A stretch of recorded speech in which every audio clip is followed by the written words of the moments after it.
Assalaamu calaykum. Ruushkii kumaanu ekaanin duqayntii uu gantaalaha caadiga ah hawada kaga soo daadinayay Ukraine ama ugu yaraan uu ugu hanjabayay, waxaana uuba isu diyaariyey inuu adeegsado gantaalkii ugu weynaa cutubyada hubkiisa, madfaca magaciisa la yidhaahdo Jahannam, oo ah madfac hor joogsan doona galbeedka, oo inay gacanta taagtaan oo ay isdhiibaan u horseedi kara, gaar ahaan marka uu kaashado madfaca Iskandar M ee aynu hore usoo lafagurnay. Ukrainena waxay samayso ayay garan la'dahay, mar kalena waxay isleedahay ma u qayshataa Yurub iyo NATO ciddii ku gelisay dagaalkan ee baddan ku dhex fadhiisisay, balse haddana meel ayuu kaga calaacalayaa Zelensky. dadkan la hadlayaa baan lahayn duxiye iimaane walaakin laa xayaata liman tunaadi. dagaalkan ay dowladda Ukraine dowladaha Yurub gundaha u geliyeen waxa qiimihiisa huraya dadka berida ah ee shacabka ee Ukraine. dabcan markaynu ka sheekaynayno dagaalkan socda, waxaad moodaa in asxaab badani ay hadalkeenna u fahmayaan inaynu ku diganayno shacabka Ukraine ay waxaasi ku dhacayaan. xaasha, dulmana waa dulmana meelu joogaba, shacab waa shacab. siyaasiyiinta macoodii uu qaadi waayey oo uu afku ka weynaaday ayaa meel ay joogaanba uunka halaagaya mooyaane, labada daraf ee dagaalku uu ka dhex ogan yahay sidoodii ayay wataan hawshooda. ruushkuna waxa uu ku hanjabayaaba inuu adeegsan doono hub Kiyefta la sheegaba gubaya oo meel la degay iyo digaabbaasaha ka dhigaya, oo ay hormuud u yihiin gantaalka Iskandar M iyo madfaca Jahannami. dagaalkanina indhaha uu leeyahay haddii ay hal dowladee labada daraf mid ahaan ku biirto oo ay dhaahiso inay toos ula jirtana, waxa uu isu beddelayaa dagaal weyne saddexaad oo wax badan galaafta, saamayntiisuna ay guri kasta oo caalamkaa gaadho si ay u gaadhaba. balse markan waxa uu xaalku marayaa inuu ruushku ku hanjababa hub biology ah, ama si kale haddaynu u dhigno hub cudurro ah inuu adeegsanayo, sidoo kalena hub kiimikal ah ama sidaynuu naqaano hub sumo ah inuu adeegsan doono, kuwaasoo caqiiba xumadooda uu in badan caalamku la sii daalaadhici doono. odaygii Zelensky ahaana mar kale ayuu qayshanayaa galbeedka, isaga oo markan u sheegaya inaanu arrinku isaga uun ku ekaanayn ee cudurrada halkaa ka dhashaa ay Yurub daraf walba sidii koroonaha uga baxayaan dhanka hubka caadiga ah. ruushku waxa uu si toosa saaxadda u keenay madfacyadii argagaxa lahaa ee ugu waaweynaa ee Iskandar M iyo madfaca Jahannam, waxaana uu bilaabay in xadka Poland uu garaaco oo dhankaasna Ukraine uu kaga yimaado. markii ay talo faro ka baxday ee uu xaalku halkaas gaadhay ayay Maraykan iyo NATO baqdin iyo warwar cusub bilaabeen, ayna sheegeen in caqiibo xumo ay meeshaas ka soo socoto. haddii ruushku uu hubkiisaas waxgumaadaya adeegsadana, burburka ka dhalanaya uu labadaas darafba halaag hor la badi doono, wixii ka dhalanayana aanay cidina mahadin doonin. iskabaddaa hub sumo iyo cudurraaha inuu adeegsadana talo ayaa ku caddaatay qoladii galbeedka. afhayeenka madaxtooyada ruushka ayaa dhaahiyey in ruushku ilaa hadda uu u guuclaynayo sidii uu wadahadallo u samayn lahaa, waana isla qodobka uu Zelensky doonayo, balse dal weliba maadaama uu doonayo inuu maamuuska dagaalka ku kaliyeysto, isfahan waagu halkaas ayuu ka taagan yahay. balse marba ninka dhibanaha ah ayaa hore u soo durkaya oo isdhiib ku sii dhowaanaya, miiskana isagu soo dabcaya, maadaama hadba dhan aanu filayn laga xuurtaynayo. isagana waxaa ku adag in uu aqbalo shuruudaha ruushka ee uu ku sifeeyey inay yihiin isdhiibis dhammaystiran. taas ayay su-aashu ka taagan tahay. dhanka Maraykanka waxa uu si walba isugu dayayaa waa sida uu muujisanayo inuu ku cadaadinayo ruushka inuu xabad joojin sameeyo oo uu dagaalka dabkiisa damiyo, maadaama uu markii hore ku guuldaraystay inuu ka hor joogsado inuu ruushku Ukraine galo, halka ilaxogeedyaduna ayba intaas ku darayaan inuu isagu dagaalkaas ka dambeeyey oo istaraatiijiyad daba dheer oo muddo la soo taxayey ay tahay.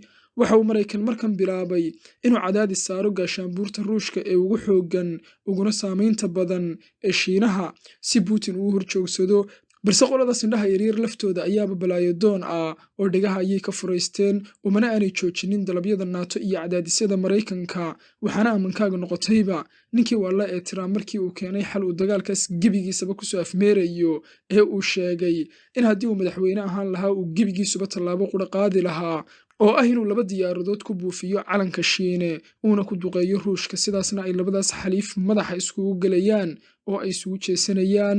sidoo kale waxba uu ku hanjabay inaanu sinaba u ogolaadeen in uu Putin ku duulo Ukraine haddii uu xilka isagu hayo, se maadaama madaxda dalku ay jilicsan tahay sida uu dhigay weeyaane dagaalkaasi wuu oogsaday. xataa mucaaradkii Maraykanka ayaa dagaalkan halkaas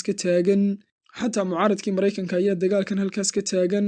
waxay Maraykan iyo reer galbeed saxaafadda la soo horjoogsadeen in ay ka baqayaan inuu Putin adeegsado hub kiimikal ah, sidoo kalena uu isla Ukraine u adeegsado hub biology iyo cudurro ah, taasoo ay ka dhalanayaan natiijooyin aan la mahadini nolosha aadamaha oo dhanna halis ku noqon karta. waxaa halkan ka soo baxay weerar cusub oo uu caalamku baqe iyo cabsi ka qabo in hubkaas cudurrada iyo sumaha laysu adeegsado natiijadana ay aadamaha oo dhammi ka dhaxlaan oo adduunkan isu furan ay cudurradaasi ku baahaan.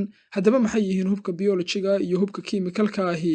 hubka kiimikalka ahi waa hub ka kooban sumo iyo kiimikallo marka meesha lagu dhufto qarxaya oo saamaynaya deegaankaas ku xeeran iyo noolaha ku dhaqanba. sumahaasi waxa ay beegsanayaan habdhisyada jidhka ee qofka, ha ugu badnaado habdhiska hawamareenkuye. waxaa sida badankaa lagu ridaa oo sumahaas la raaciyaa qumbulado dusha lagaga daadiyo deegaanada la doonayo iyo gantaallo ama madaafiic.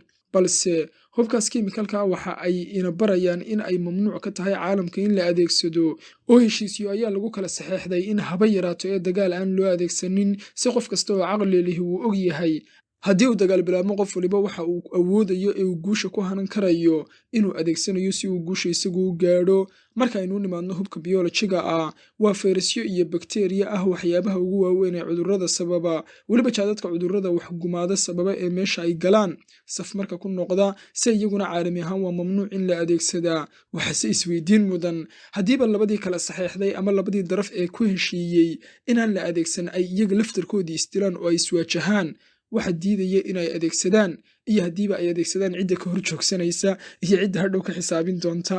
cajiib, sidaasaa garaadka aadamaha loo doqonsanayaa. waxaa ka mid a cudurradaas la isku adeegsanayo furuq, oo malaha aanay jiilkeennani waxba ka arag ee ay maqleen uun dadka waaweyn oo marka yara xanaaqaan ku habaartamaya. furuq iyo fanta ku dishay iyo ebola oo laabka ku kaydsan ayaa la isu adeegsanayaa oo la isku xasuuqayaa. haddiiba hubkaas la adeegsadana labadaas dal iyo kuwa ka agdhow iyo guud ahaanba caalamka saamayn xun ayay ku yeelanayaan, si xunna way ugu baahayaan. waxaa isaguna saaxadda dagaalka soo galay oo si ba'an saamaynta ruushka kor ugu qaaday madfaca mmolka 187 oo ah madfac beegsanaya magaalooyinka Ukraine oo duminaya wixii uu haleelo.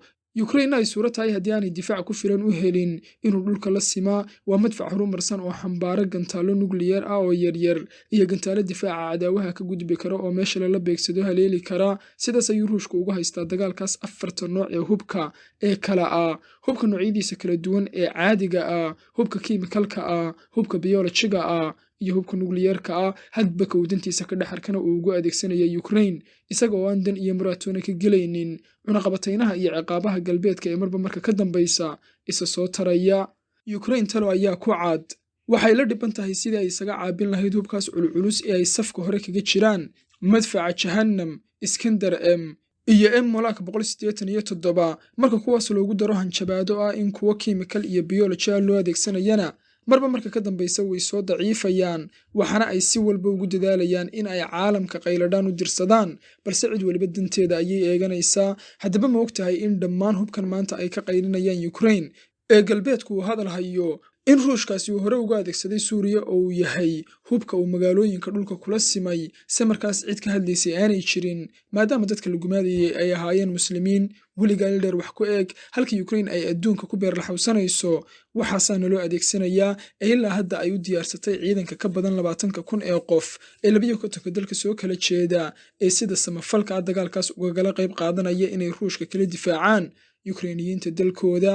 xataa Ukraine ay carruurteedii andhareejka ahaa ay hubka u dhiibeen oo ay tababareen si ay dagaalka u galaan, iyada oo hadh iyo habeen ay isla galbeedkaas ku taabacsanay caalamka islaamka ku eedeynayeen inay carruurta tababaraan oo ay dagaallo geliyaan ama ay shaqaale ka dhigaan. cajiib, alla caalamkani qasana. maraykankii lagu eedeynayay awalba isagu inuu dagaalka geliyey Ukraine markii ay Ukrainiyiintu u qayladhaan dirsadeen, waxa uu hanjabaad halkaa uga dirayaa Shiina oo uu leeyahay dagaalka halkaa uma soo dhaafi kartid. Shiinana indhaha ayuu ka furaystay, qof waliba dagaalka dantiisa ayuu ka eeganayaa. bal waynu eegaynaa siday waayuhu noqdaan. wassalaamu calaykum.